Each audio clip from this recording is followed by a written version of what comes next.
evening, everybody. Welcome. This is OL Nation Session 12. Laurentians, friends of Lovedale, here in India and all over the world, welcome. Thank you for tuning in to this very special session. When the idea of OL Nation was floated 1 year ago, it was Founders Month, and we wanted to do something special for our alumni all over the world. And I can say that 11 sessions later, I can say we've truly made a difference. The OL Nation Working Group and the OL Laurentian Association thanks you for your support and participation. This session is going to be a bit different. We have no specific topic. We have no specific individual we're going to talk to. It's going to be a recap of what we've done over the last 12 months. Several of you have seen a few, perhaps all of the sessions. What we want to do right now is give you bite-sized pieces to show you and share with you the flavor of each and every episode. OL Nation 12 was supposed to run last Saturday. Well, we've been pretty busy with some other volunteer work as well, and that's the OLA Covid Response Team.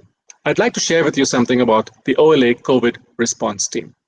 When we set out to invite volunteers, we were shocked and amazed, pleasantly surprised to have over 130 Laurentians volunteer within just 3 hours of our broadcast. Thank you so much for that. On the other hand, over the last couple of weeks, we've had 30 requests, and a bunch of you have taken the lead and shown us that we can make a difference. Thank you so much. Thank you also to the young OL Laurentians, folks from the between 2010 and 2015, they have stepped forward and are doing so much. Out of 130 volunteers, I'm very happy to note that over 15 are doctors and medical professionals situated here in India, in Australia, in the United States, United Arab Emirates, and several other places. Separately, we've got over 5 counselors specializing in these type of conditions to lend you a hand. And now, back to our anniversary recap. Session 1 was our pilot session, a bit experimental, and we put it into 3 segments. The first 2 segments covered the current challenges and crisis in an interview format. The global COVID pandemic, the escalating tension on the India-China border. The third segment was an inspiring solo presentation, a true never-given action adventure. Here's a clip from the COVID discussion segment featuring Dr. Farhad Kapadia, and this session is moderated by his brother, his twin, Rashid Kapadia. This one is from Neeta Joshi, our batchmate, the greatest batch that ever went through Lovedale, 77. What does the future look like in regards to COVID? Hi, Neeta. How nice to hear it through the chat. There's a saying, it's dangerous to predict things, especially the future. And I think any attempt at predicting COVID is little foolhardy. When I first took part in this, and the lockdown was 3 to 6 weeks, it was clear to me it will take longer than that. A month or 2 down the line, I sort of wrote off 2020. It's beginning to dawn on me that it's time to probably write off 2021. I cannot see things moving in a free way till then. We'll still have to distance, we'll still have to.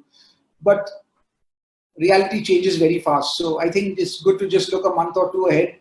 In a month or 2 ahead, there's no way we are going to have to be casual. We're going to have to be. And as the reality changes, we will change our approach. But I think if you're a betting person, bet for a long pandemic, not a short one. Did any of you believe what Farhad said last year? Well, we are 2021. Our second segment speaker, General Vikram Singh Rathore, comes with a unique backstory. His great-grandfather fought in World War I. His grandfather fought in World War II. His father fought in the 1971 Indo-Pakistan War. All 3 were prisoners of war. His younger brother, also an OL Laurentian, is also a general. Here's a clip from the Indo-China discussion segment. Are we in a state, or do we have the wherewithal or equipment systems to kind of take on the Chinese in these areas? Okay, I'll just make 2-3 quick points which should cover a lot of questions which might be coming up. Is the Indian Army prepared? Indian Army couldn't be any better prepared than what it is today. If you look at the Chinese Army, they have not fought a war after Vietnam in which they lost very badly. Secondly, they've never fought war at such an altitude. They don't have posts at such an altitude. They have not operated in such an altitude. Indian Army on its hand, its entire infantry corps, the entire infantry, everyone at least 3 times or 4 times their service have served in this area and actually occupied posts and operated in this area. So we are more than physically fit and able. And yes, our defense forces are still standing tall. More power to them. Our third segment comes from a practicing surgeon and a lifelong athlete who has been a skydiver, competed in the Himalayan car rally, cycled 1400 kilometers across Iceland, and so many more things. And here's a clip of Murad Lala summiting Mount Everest. It's a short clip, but it's got a very special message at the end. I could belong, and now in your arms, here I stand, a city boy who once was a mountain man. At 9:10 a.m. on May 19th, 2013, I had the privilege of standing on the summit of Mount Everest with the Lawrence flag. That was truly inspirational. Thank you to all our three speakers. If you want more, go back to session 1. These sessions are recorded on the OLA playlists on YouTube and Facebook. Session 2 of OL Nation was streamed live on the 25th of July last year. Dr. Dinesh Arab, class of 1989, and a renowned interventional cardiologist and a triathlete, gave us a peek into the human heart and the magic of modern medicine. Additionally, Kanika Tekriwal, batch of 2005, talked about her journey to being one of the more successful self-made entrepreneurs in India, focusing on the aviation industry and, of course, the role of her cancer diagnosis on her career. These sessions were moderated by Nikhil Bhojwani and Sudhir Rao. Dinesh is going to talk to us today about So matters. the heart's this amazing machine. I mean, think about it. It works non-stop for 70 to 100 years. It generates its own electricity, and it can make energy in real time. So come with me and let's take a look at this amazing, extraordinary machine that makes a NASA spaceship look like a very inexpensive toy, really. So this is what's happening inside you right now as we speak. And I'll make this really quick and simple. You get impure blood into the right side of your heart. It pumps it out through this big tube called the pulmonary artery into your lungs. The lungs purify it, get it back to the left side. The left side pumps it into this big tube called the aorta to the rest of your body. Now, these chambers are separated by these valves, which are essentially doors. You know all that gobbledygook you read on Facebook about one door closing and another door opening? Yeah, this is where it all starts. So what do you do if you see somebody going down suddenly like this? Well, the first thing you do is you take your fist and give one blow to the lower part of the chest. That generates about 2 to 5 joules of energy, and it's unlikely to work. You might got to be having a real good day for that to work. You need about 200 joules to break that re-entry circuit. What do you do next? You put your hands together and start compressing at the lower part of the sternum at about 100 to 120 beats per minute. You're essentially externally compressing the heart, and the remaining oxygen is being sent around to your tissue so that you can stay alive. But you're going to run out of oxygen even doing that, and you've got to start mouth to mouth and supply oxygen. Just take a deep breath in, form a seal to the mouth of the person down, and just blow in there and close the nostrils. Even with good CPR, you can hold out for about 5 minutes as a layperson, but you've got to shock the heart after that. Now, in the US, the American Heart Association, which I'm a part of, we've promoted the use of defibrillators all over the place, in schools, in gymnasiums, in airports. I'm not sure whether the headmaster is there, but the school I would recommend have, if not already having, a defibrillator in prep school, junior school, senior school, the gym, and girls' school.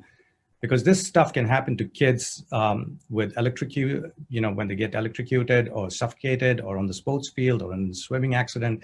And time's of the essence. We're talking about 5 minutes here. And I stopped for a bit on that last mile. I'd covered 220 kilometers plus by sea, land, and bike. And I was just taking it in and a little overwhelmed. An Ironman's something like life. It's long, it's tough, it's sweaty. There are 100,000 reasons to give up. There's betrayal. My body betrayed me. There are twists and turns. There's nobody coming to help you, and you got to figure it out. But there's joy, there's ecstasy, there's fulfillment. And then I heard the music, and they tell you that when you hear the music and you see the lights, you start to run. And I don't know where I got the energy, but I ran. It was probably a very clumsy run in that deserted Mexican island at 12 o'clock in the night where there were only some drunks left. But this is what a finale of an Ironman looks like. Here we go, racing out on Rider, USA. Here we go, Dinesh Arad, you are an Ironman.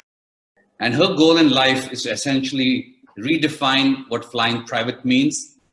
And she wants to find the fastest possible connectivity between point A and point B anywhere in India to begin with, and maybe later in the world.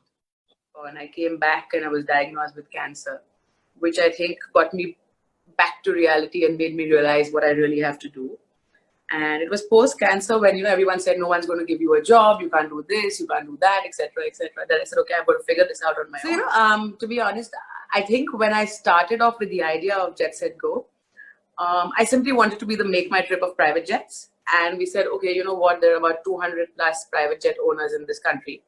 And unlike airlines, there's so many of them. How do people actually reach them, and how do people actually book these planes?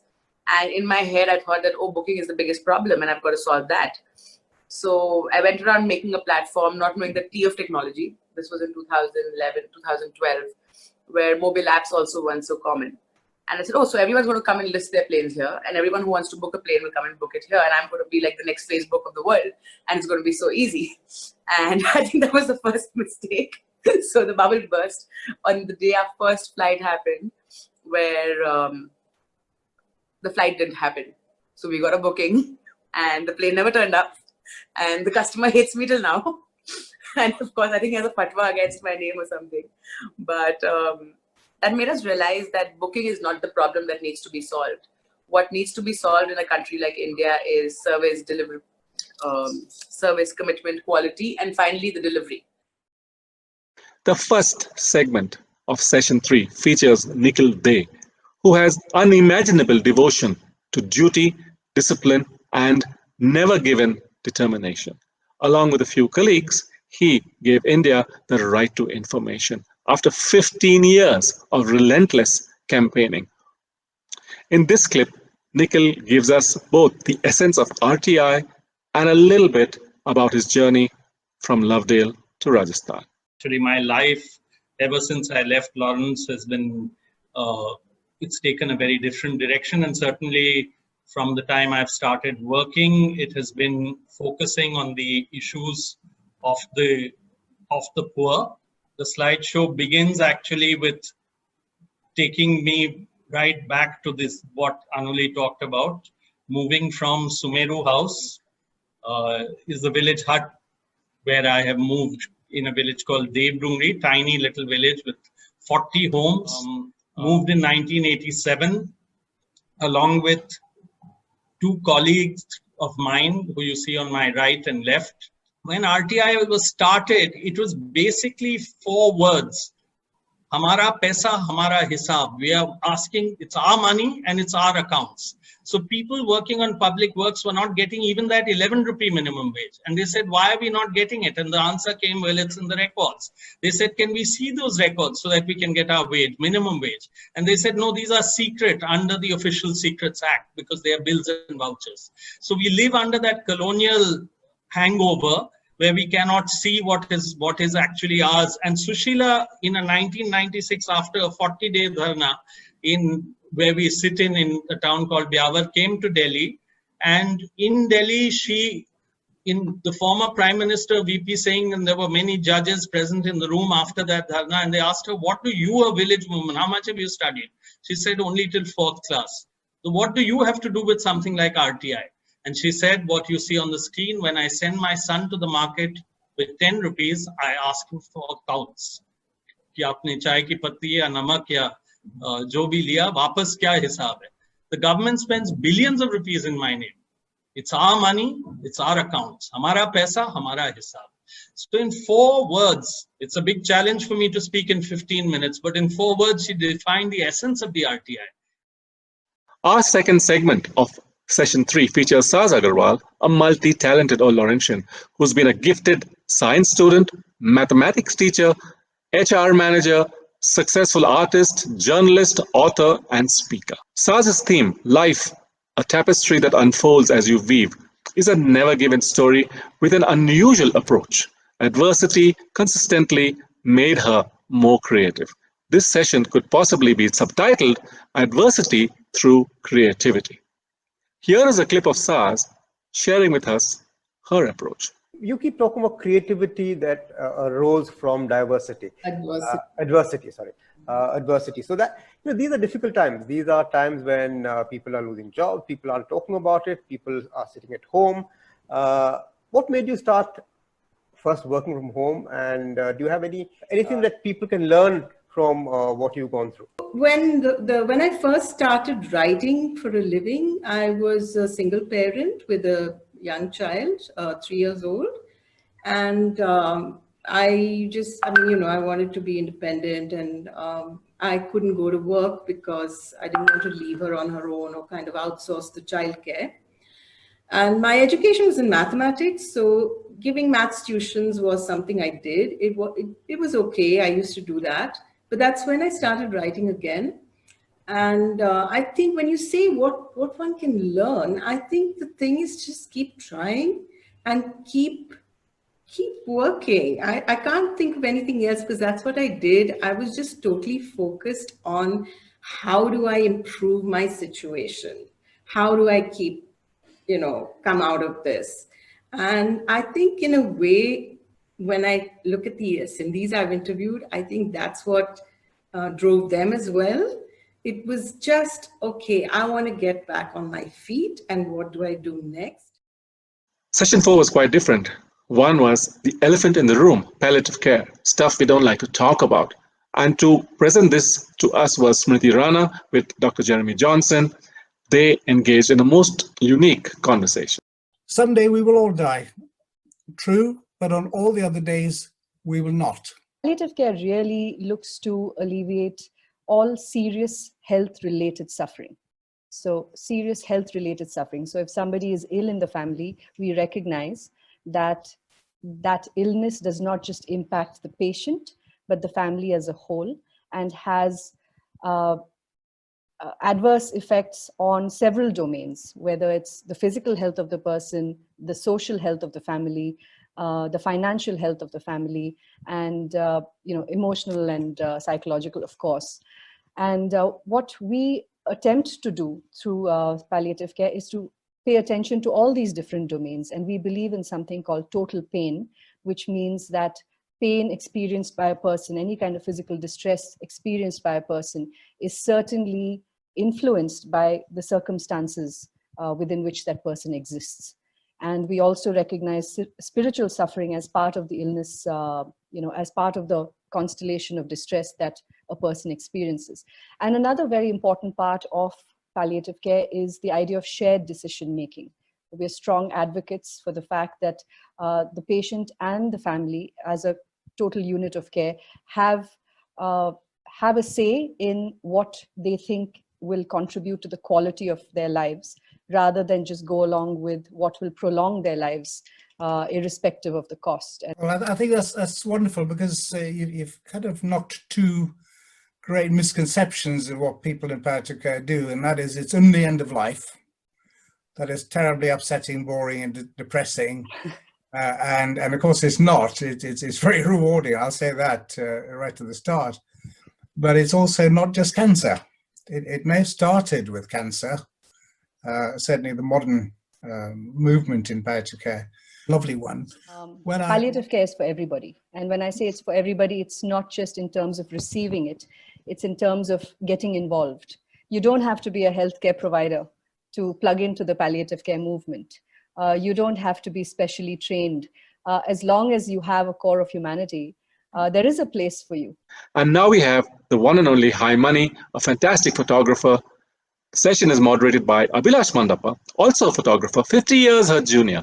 One left Lovedale in 1950, the other in 2000. What a fantastic session. True, never given spirits. Time, distance, and age melt away when you hold a photograph in your hand, and so it is with this inspirational icon. From the boondocks of Lovedale to London. Hers is a story that's entrenched in our motto of never give in. You know, our worlds couldn't have been further apart, but I think we share three things in common, which is football, photography, and of course, Lawrence School Lovedale. So how is it overcoming some of that? I think you literally broke the glass ceiling and you were the first one to get a card on the union. Well, it took a few years, but it took. Everywhere I went, I was made fun of. I was ridiculed by the men. They did some really nasty things, like really nasty, which I can't even discuss here in public. They thought they'd frighten me. They thought it'd shock me. But I started to work at Crystal Palace. When I say work, once I got to the first match, I kept wanting to go back to the next home game and the next home game. And they just let me go. They gave me a pass. They said, oh, just give it a pass. The press photographers at that time would just sit on the touchline and take action photographs. But I would go behind the scenes and investigate because it was also new. And that's how I built up all these images of, for my book, High on Palace. Oh, the camera one is when I got my first Nikon. I then elevated myself from a Rolleiflex, from a box brownie camera to a Rolleiflex. And look at me, who do I think I am? Because other women would have jewels and pearls and diamonds, but I was, give me a camera, give me a lens. and this is me thinking I've made it, look at me. The unique perspective that every individual brings, I think makes a difference. And therefore, like you said, you know, being the first woman, you were able to give a whole new perspective to football, which they probably just didn't see. So the 14th of August is my birthday. And on the stroke of midnight of the 14th of August, like the birth of the 15th of August, the split second, it was my birthday. I'm laying in my school, I nearly said hospital bed, felt like it, laying in my school bed, no talking off to lights out. And all of a sudden there was this noise that was going on outside. And I was really frightened, thinking, what is going on? Of course, it was independence. And from the split second of the 14th of August ending, that India was celebrating. And it was my birthday. And I found this letter and it said, Mummy, darling, did you write to me a letter? Because I was really, really sad and disappointed because you didn't write to me. But I suppose you were very busy. And it said, today, this is on Independence Day. We started Independence Day by getting up very early, then going to the hoisting of the flag at the flagstaff while the band was playing Jana Gana Mana. We also in the morning had a Pago Gymkhana, but neither of us won anything. The best part was a mixed hockey match between boys and girls. I was chosen to be one of the 11 girls. It was grand fun. From 6 to 8, we went to a dance. And this is another thing. This is my sister Colleen. My mother kept every single letter we wrote. And this is historic because we always used to write LMRM School, Lawrence Memorial Royal Military School at the top of every letter. And it's suddenly now independence, and it has to be scratched out. It's not Royal Memorial anymore. It's called Lawrence School. So my sister had to scratch it all out with her pen, Lawrence Memorial. So I think that is quite interesting, isn't it? I should find it. So yeah, I was in Lovedale School when it was Independence Day. And say, if you have a dream, no matter how much rocks are thrown at you metaphorically, if you have a dream and you think you could do it, and even if other people say you can't, but if you believe in, no matter how many obstacles are in the way, just keep a little step at a time and just keep going, because you get there in the end. And because that's all to do with never give in. Just believe. OL Nation Session 5 is a subject very close to my heart, entrepreneurship. As a lifelong entrepreneur, I really love to encourage young folks and even anybody who's interested to enter this particular field. It's not easy, but it's a great ride. Here to introduce OL Nation Session 5 on entrepreneurship is Captain Arjun Nair. He also moderated the session. Thank you, Captain. Session 5 was a voyage of discovery of entrepreneurship by 4 OL professionals on board the MV OL Nation with Captain Arjun Nair, the moderator. Spanning 40 years since they passed out from 1959 to 1999, one legacy-based business, an old-fashioned entrepreneur, a venture capitalist, and a techpreneur, an accelerator for startups, this session delved into their personal journeys and experiences. Participating were Abhishek Mohan, Vindhya 99 of Hemp Street, Sameer Sood Aravali 87 of Venture Highway, and his story of Silicon Valley to India and giving back, Atul Veer Aravali 75 of Equator Appliances and being the underdog thinker, and also M.A. Alagappan Sumeru 1959 of the Murugappa Group, a 100-year-old family legacy business.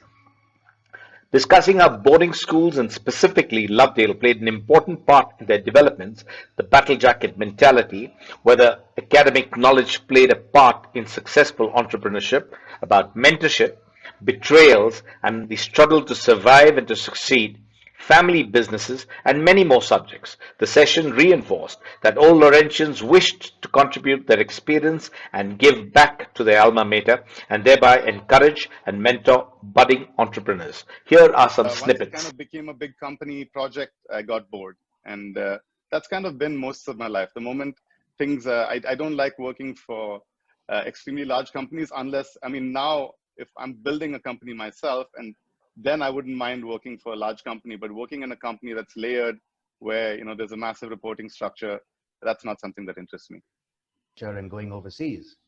I guess the first seeds of Africa was sown when I was in prep school and I was in Jamuna House, and my housemaster, Mr. Raghavan, used to read us stories which were from King Solomon's Mines.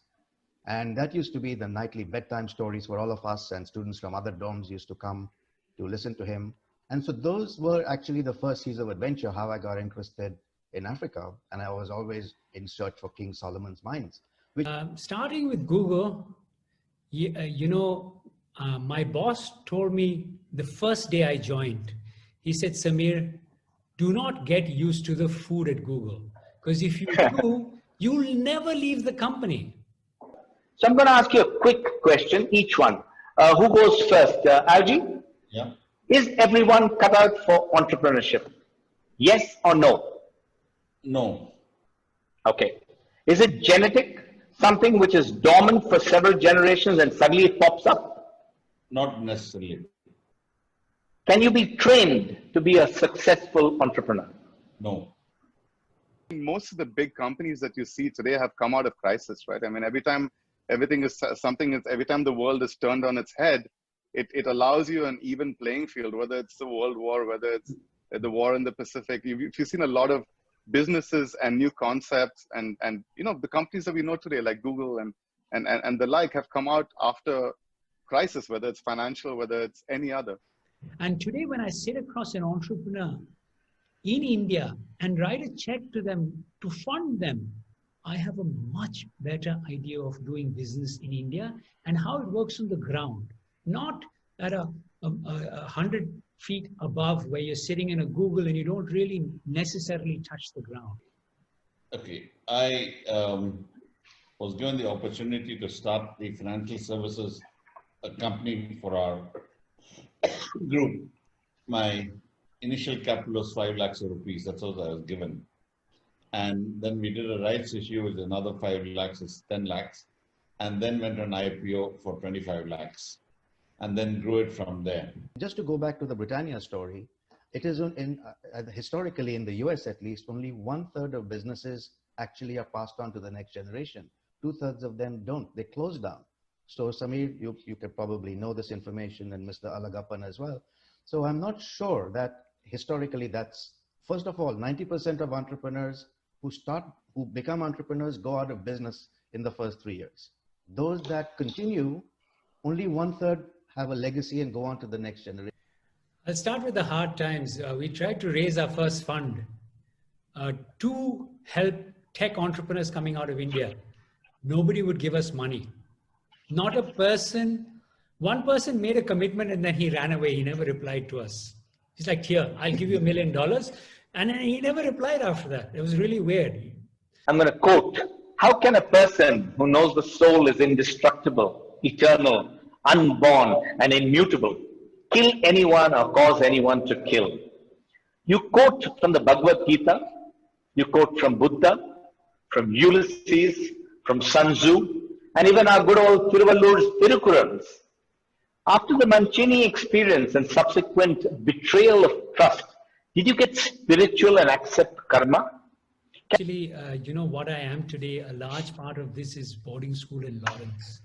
Resilience, being independent, being able to deal with all kinds of people from the south to the north of India, being leveled at the same level with everyone. You had to share your tuck. You couldn't be exclusive in any way. I mean, these are qualities and values I have carried on through my life. So if you ask me in my schooling, Lawrence was a very, very big part of who I am today. I would love to continue to give back. And you know, when Rohan got in touch with me, I said, what a fantastic idea. My goal now is to try and set up a entrepreneurship cell at Lawrence. The major killers in the world today, accounting for more than 80% of Medicare costs, are the heart attack and cancer. Both are caused by our modern, degenerative, sedentary, high-stress lifestyles. In OL Nation Session 6, a professor, a physician, and a psychologist from various batches of Lovedale, living as far away as the USA, UAE, and India, of course, teamed up online to evaluate the health of all Laurentians through a virtual online session. All aspects of health, lifestyle, including personal medical parameters, physical fitness levels, nutrition and diet, psychological factors, including stress, anxiety, and depression, and behavioral factors, including smoking and alcohol consumption, were addressed. In addition, the panelists also discussed the relationship between allergies and lifestyle and the effect of stress on health, and suggested a range of methods by which lifestyle could be modified in order to achieve better health. You could be younger than you are, or you could be older than you are. Take your date of birth as your legal age. Your body's age is different depending upon the way you have treated. It will tell you exactly what illness you have. And therefore, my question number 2 is, have you had a medical check during the last 1 year? Or in case you're a lady, measure the upper hip. And in case your waist is larger than your chest or your upper hip, you will have failed the test. But in this instance, we have asked you to take a pinch test, which is pinch that roll of fat that is above your hip. That would be your circulatory system. Do you have allergies? We have a complete session on allergy within the next few minutes. These are the atopic conditions or allergic conditions, and you see that food allergy and childhood eczema has its onset very early.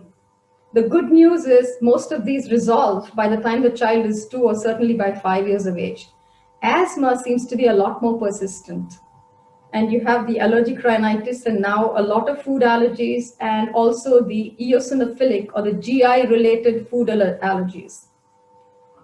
What we need to kind of look at is how can we prevent progression of these disorders and where do we intervene? What are the risk factors? We very well know the effects of tobacco smoke, pollutants, and indoor allergens. Mental health is still something that we don't talk about. People still shy to come into the clinic. Of course, the pandemic has changed a lot. People are now coming and saying that it is okay not to be okay. So I think it is very important to destigmatize the entire field and to realize, most of us tend to react in certain ways. Coping strategies have changed. So, right now, if you see a lot of young adults, the coping mechanisms are basically based on addiction. So you're either using alcohol, you're using tobacco, there's a lot of drug abuse.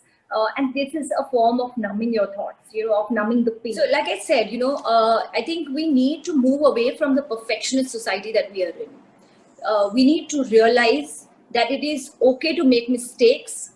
We are human beings. We are fallible. We make mistakes. For December, that's when OL Nation Session 7 was broadcast, we went a bit creative. We talked about the performing arts, specifically dance. We had Anulika to come once more. Thank you so much, Anuli, for your support. And she moderated this fantastic session with Meera Nair and Rosa Jock. And here we have both Rosa and Meera sharing some of their thoughts with us on their art. Mohiniyattam, the classical dance of Kerala, like all other classical dances of India, is founded on the tenets codified in the Natya Shastra. But it has its own distinctive charm and beauty, characterized by its soft lasya bhava. The grace and flowing movement that defines this beautiful dance that is Mohiniyattam can be seen in Kalaripayattu, another indigenous art form, the traditional martial art of Kerala. One tends to put these two art forms on two ends of the spectrum. But the similarities between the two are more than that which meets the eye. Both are complex art forms defined by their simplicity. Both are mediums that draw inspiration from nature to enable one to optimize the truest nature of the self.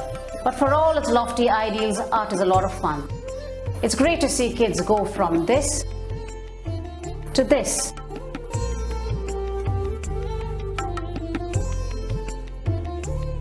Art adapts with age and to age. If, like me, you are on the better half of the 40s, hitting that fabulous 50, life having thrown in a few punches, you've bent over backwards, you've stretched yourself to your limits, you've thrown up your hands and legs on occasion. Now is the time then to roll up your sleeves for some good old-fashioned fun. Pun intended. After all, this art is at least a few centuries old. Liverpool-based director Eleanor Randall contacted me because she was doing a film project during the lockdown period on different aspects of womanhood. And this particular poem was on aging. We are becoming invisible. There are no jobs left. There are no dates left. In this world of hair being colored, highlighted and bleached, skin being lifted and Botoxed, does anyone live with their real hair, their real skin?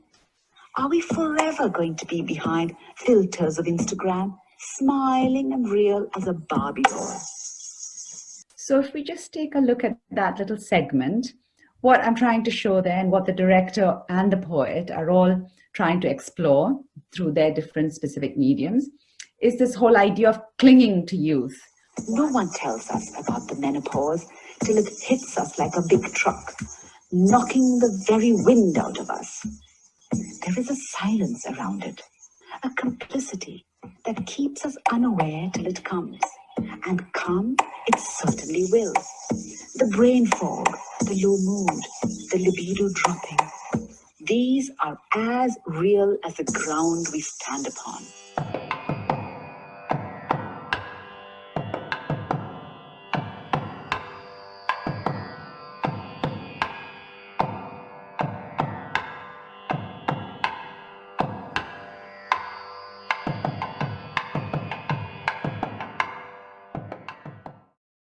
Session 8 was a conversation with two serving senior officers, or Laurentians, of course, and we talked about them being in the service of our nation. I was in conversation with Rear Admiral Philippos, and Semanti Sinare was in conversation with Major General Kalon. They bring out the grit, glamour, and the pride of wearing the uniform in the service of our nation. While both are second-generation officers, General Kalon's sons have also donned the uniform and are continuing their family tradition. We talk about Laurentians and their natural progression to the services, the symbolism of the uniform. While we were at school, the martial air around us. On Wednesdays and Saturdays, if I'm not mistaken, while we were at school, the armed forces as a career, the availability of old school mentors across the services and ranks. Both officers reiterated that the services today is a great career option, with good salaries, a great life, and security. Laurentians would thus fit in easily and should explore the option. Go for it, Laurentians. Serve our country. Here are a few snippets of this session. Truly believe in.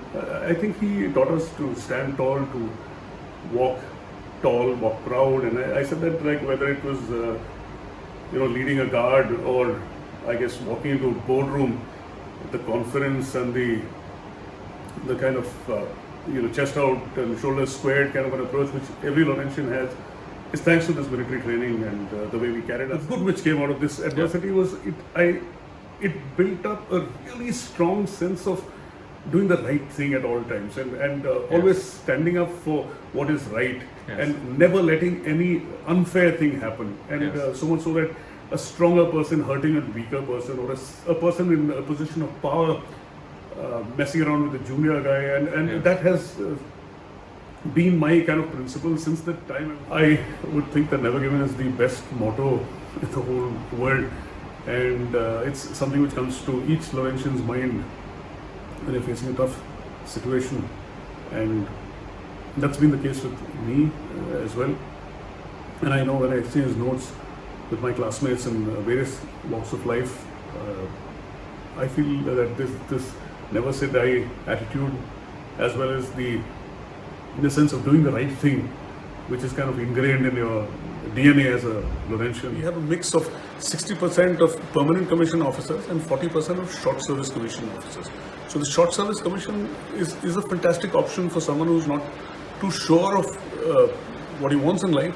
And the point is, like, the permanent commission is like you join and they throw away the key, and so you've got to be there for 20 years. Short service is a really good option because you spend some great times in the Navy for 10 years, and that springboards you into a fantastic career in the... Like I mentioned, the Navy really looks after its own, and after facing personal tragedy of the sort I had, I mean, they would have surely ensured that if I wanted to say remain in Cochin or take on lighter assignments and not sail, they would have surely helped me with that. In school, frankly speaking, I felt that I would be comfortable in uniform. I didn't join the NDA like Vijay from my batch and all, but I felt that I could have. My mother, however, felt I should go into other lines like medicine. She motivated me to stick on for some time and test the waters. But I made up my mind in college that I would definitely get to the services. That's how I went through despite the fact there were children from Punjab, which has a very strong martial tradition. They were quite clueless about quality of life. They were quite clueless about the armed forces. Their impression was, you join the army, you hold a rifle in your hand and go stand at the border staring at the horizon. That's not really true. You have field postings, but you have an amazing quality of life. I know for a fact that if something was to happen to me today, my wife will be taken care of, and there'll be any number of friends and colleagues who will assist in all manner possible. That feeling of security, that feeling of being part of a larger family, extended family, it's very, very heartening. It's very hard. Our actual school song, Sabse Sundar Jag Se Nyara Vidya Kahi Dham Hamara, that stanza which says ke iska naam amar karenge, iski shaan badhayenge, balbudi mein sarvotam ho, Veer Lawrence kehayenge. That is also a kind of very military line. And of course, then we have the main schools, these other school songs, Never Given. So both of them, both these lines in the two school songs, English and Hindi respectively, I would say resonate with the military approach to situations. I would strongly urge the younger Laurentians to think of military training and a short, if not long, military career as a great foundation for a wonderful life. And I'm willing to bet my salary that a large number of them, if they join, would like to stay on. OL Nation Session 9 was all about where we spent some of the best days of our lives, the Nilgiris. This session featured some absolutely amazing Laurentians, Gopi Warrior, Tarun Chabra, and Ajit Matai.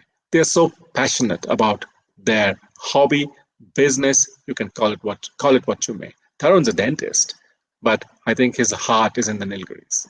We talked about todas, sustainability, and much, much more. We did not realize that the water that we saw flowing all through the year in this little stream that provided water to reservoir, provided water, perennial water supply to the Kaveri, and all, which fed the farmers and people of Tamil Nadu. If we go back in time, during the dream time, when we can look at the three irrevocable bonds that the Todas had with nature. The first was when the Todas, who lived in human form, left their bodies, as they believe, and they took up residence in hills, where they are still believed to reside as deities.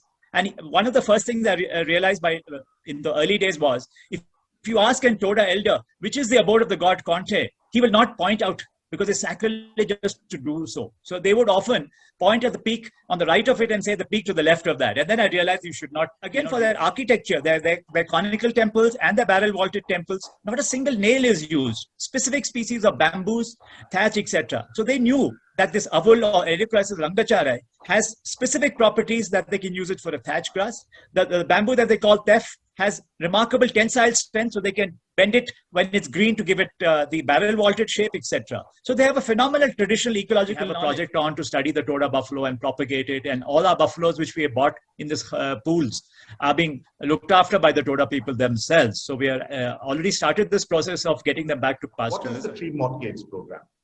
You know, a farmer cannot wait for 20 years for a tree to grow and grow its benefits. He needs money immediately. So what we actually did in this program was, for 0 to 3 years, we plant, hundreds and thousands of trees were given out, endemic trees, but yet with economic value, were given out to these farmers, covered under the MNREGA program, supported from, say, 0 to 3 years, from seedling to sapling.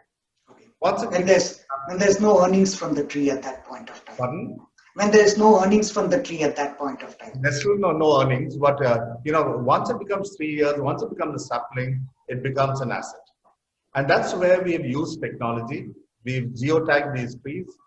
We have drones that can actually map out these trees. It goes into bank registers as an asset. We have institutes like TU Delft from Netherlands working with us, Indian Institute of Science, Kerala Technical University, all working on this project of carbon neutral wine. Once the tree is in the asset register, then we are in a position to give the farmer every year up to 60% of the asset value. My question to you, how many of you have seen that Toda temple just past Lovedale Station? Perhaps the next time, if not, perhaps the next time you're there, drop by and have a look. OL Nation Session 10 was all about professional achievers. And we have Farishte Setna, we have Meher Castellino, we've got Deepika Rao and Purnima Menon, and not forgetting Tanaz Nobel all the way from the Andaman Islands. This was an amazing session moderated by Farishte, where she brought out little snippets of these fine women who also shared with us their stories and of course talked about their never given spirit and other principles of business, of course. My question for you is, as a professional, when you stand in the spotlight represent spotlight, I don't mean metaphorically, you could say metaphorically as well, but when you stand in the spotlight representing your country, representing yourself, representing your school, representing your life, what are the qualities one must kind of emulate, or what were the things that you have to hold high esteem or be cognizant about when you are out in the world? I feel, Kalpana, that the most important quality is elegance for a woman, sophistication, as well as dignified feminism, which will make her an outstanding example of not only our country, but of herself, and to maintain her personality at all times. Not follow fashion or not, go with the trends, but be herself, which is very important. It's tough, but I think firstly be kind to the people around you. This I think we are, but sometimes it's easy not to be, especially as life gets busy. And I've been through all phases of being kind and not being kind in my life, but I think as I'm going to be 50 this year and I manage a very big team of people, and one thing I've learned is that humanity and sort of a kindness and respect for each other matters the most in getting the best work out of people and out of yourself. So that's, that's one. And the second is just, believe in yourself. Just the belief that you can do it. Because I think if we believe, then we work towards that belief. But if we don't believe in ourselves, it's hard to find the grit to walk that path towards the belief. we just can't be afraid of hard work. We just absolutely can't. And I think this is where the never given motto is so strong for me. My job is very difficult. I have to convince a lot of people to do things for nutrition programs and policies. I have to convey uncomfortable news to people. I have to speak truth to power. And if I didn't believe in myself, if I didn't believe that, I could do this, and if I didn't work really hard at doing that, it would be really difficult. My job would be very difficult. But you have to believe in, have that belief in the end, and then have the grit to walk towards that belief. So kindness, grit, and believing in yourself and your mission, I think these are three things that I would really want people to walk with through their lives. Thank you. What does it take to be a good leader? From where I have seen life, and I can say that humility is something that comes to me immediately. I think when the team sees that trait in you, and the fact that you're receptive, it's amazing how people open up, and it's good because you do have your own blind spot. So if you're receptive to feedback or receptive to suggestions or an alternate way, it just works wonders for the company or whatever collective cause you're working on. So I think humility and receptiveness is something I would say in leadership. I mean, not just within an organization, but I think anywhere else, because then the kind of engagement you build is quite special. On the second point, I think you said on an idea, how do you run with an idea? Yeah. So maybe just how do you conceive the idea and how do you run with it? Yeah. So I think the good thing about ideas is that it needs acceptance of failure. I think that's the first mindset, that you're going to know that there are going to be ideas at a tactical level, at a strategic level, which some will work, some will not work. So I think first, what I have seen is that whenever, whether it's something that I come up with or anybody in my team, we want to quickly implement and test within a environment, and if we do well, scale it up. If we don't, then don't be too harsh on it and move to the next one, because otherwise. So I think that works, because that then keeps the juices flowing for the next wave of ideas. At a strategic level as well, ideation on some of the strategic choices you make have larger implications when they go wrong. So then you try to define your control environment in such a way that one is sure that you can mitigate any negative impact of it. So I think one critical thing for to keep the cycle of ideation going is the acceptance of failure. That's going to happen. And the second aspect of it is to execute fast, because then the relevance of the idea, it's such a dynamic world. I mean, all of us can see the times that we're living in. Everything has a context and it has a timing. So execute fast, don't be worried of failure, and contain your losses or mitigate your risks from a failure. That I've realized that the road less traveled is a privilege. Not many people have that option. Not many people have the mindset, have the courage to even see that road. Okay? As far as they're concerned, the roads are fixed. There are only a few roads and nothing else works. Everything else is a dead end. So when you can see that road, that is a privilege. You are lucky that you have that opportunity to travel the road less traveled. Do it. Now, there will be trouble on the way, especially in terms of, for instance, being a girl. Okay, so I'm a kayak tour guide. All right, I take kayak tours. All right, I'm an instructor. I'm a kayaking instructor. So tourists come to me, or students come to me. They want to learn kayaking, or they want to do a tour. They want to experience what is kayaking, blah blah blah, etc. What is nature? What are mangroves? Take me on your nature trails, that sort of thing. So then, yeah, okay. So this is what I do. It's an outdoor activity.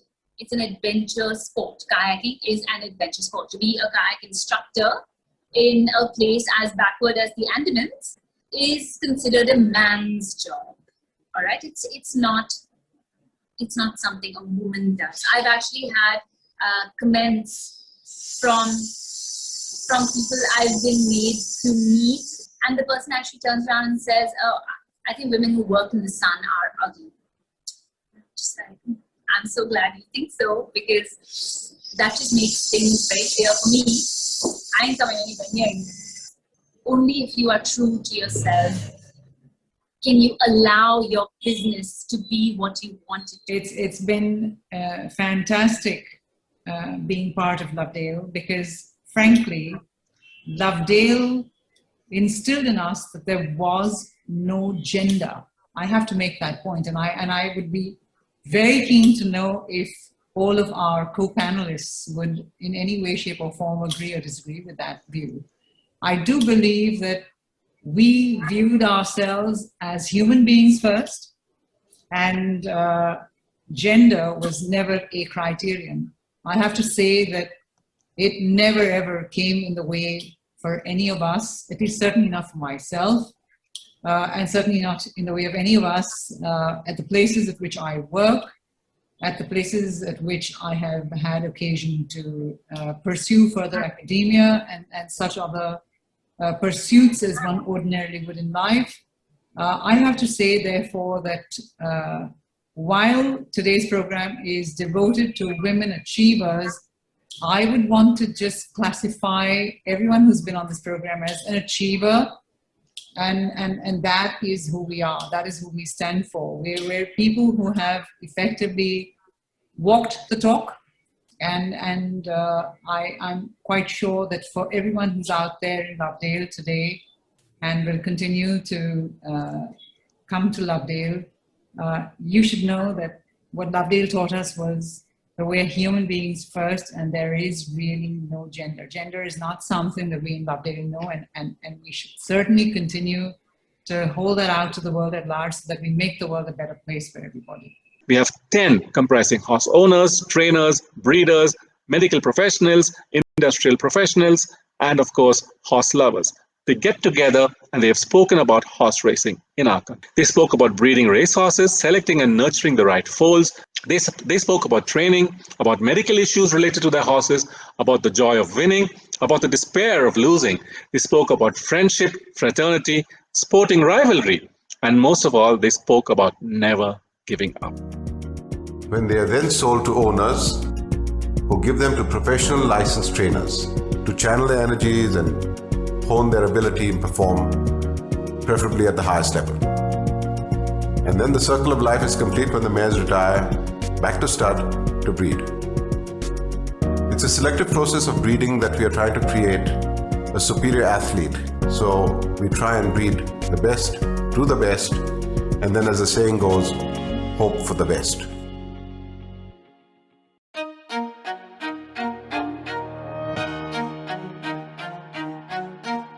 Without boring you with too many stats, I will just touch upon some numbers that will put things in perspective. We have 9 racing centers in India that house over 3,500 horses in training. Each year, about 70 stud farms produce 1,500 foals that go into training at the age of 2 years and race till the age of about 5 or 6. All India, we conduct racing about 350 days a year and hold about 3,000 races in all. Of these 3,000 races, only 100 races are prestige races in which the best participate. And these include what we call the classics, such as derbies and oaks and guineas. But there is only one Indian derby held each year at Mumbai for horses aged 4 years. I will now introduce you to several OLs who are involved in various aspects of this industry, who have been super successful, and they will also give you an insight as to the hows and whys and what drives them. 1, 2, 3. Roll sound. Roll camera. Lights. Action. Cut, yeah. You guys haven't grown up only.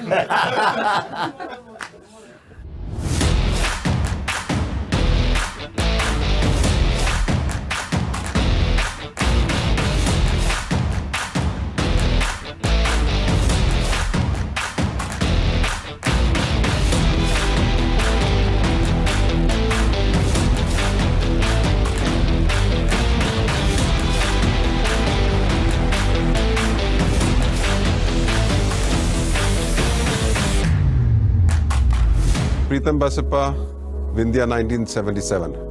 You were introduced to racing at a very young age. Can you tell us where it all started? It was just that I chose a horse, came back and I said, okay, what do you name the horse? So, I just looked at the horse and I said, I hope it runs fast. So, I named it, I said, let's call it fast horse in some language. This is nice. So I translated in Google, named it Cavallo Veloce, which means fast horse. And it did become one of India's fast horses. That horse actually literally made me enjoy my racing. And I think I'm in racing because of that horse, because once you get a horse like that, you'll never leave. And that's the thing, you get so hooked to racing. And I think now it's been nearly, I've had him since 2000. Because you have post-race testing, you have testing and training, and you have random samples. So you have all these checks and balances. Besides, I don't believe that there's anything that can turn a duck into a swan. Okay, so you can't, as of now, so we don't have any medicine. The horse is programmed to run up to a certain point, or he's programmed, that's his inherent capability because of his heart and lungs. So you can't give him anything that is going to make him run X plus Y. At best, he'll perform up to the limit of his ability. We were in Mysore for the Invitation Cup, the first one that was held. We were on the committee there.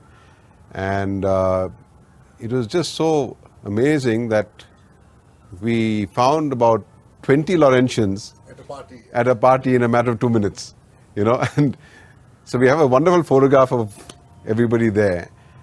And what do you think? This sport brings us all together and we build all these relationships. Yes, and you rightly said, in 2 minutes we just saw 5-7 of them. Then we started gathering people. We ended up with about 20. We all got into a frame and took a picture of us, all of us in racing. Similarly, the kind of friendships we have. Preetham was 13 years senior to me. Neville was a couple of years junior to me. Arun was a couple of years junior to me. Today we are best friends. We just build a totally different bond thanks to the horse and thanks to our school. It's a fantastic session, very well produced, and we invite you to watch it. Don't forget, click on the playlists of the OLA Lovedale official social media channels, YouTube and Facebook. And we are out there. Well, there you have it. 11 of our sessions in bite-sized bits. Don't forget, we have OL Assembly, which is on the second Saturday of every month, running on the 12th of June, and OL Nation 13 on the 26th of June. Tune in and join us. Thank you so much, as always, for your support and encouragement. All this would not have been possible without the support of the OL Nation Working Group. And here they are on screen. Thank you so much, guys. It means a lot. These committed individuals devote hours and hours and hours of their time each and every month, putting things together, suggesting, criticizing, talking to people, chasing OLs, convincing them to participate. This wouldn't be here without them. What is amazing is that over the last 11 months, close to 60 of you have participated on this program in various capacities, as part of the working group, as a speaker, as a moderator, as an advisor, as the OLA representative, and of course, our headmaster. Thank you so much, everybody. Onwards and upwards.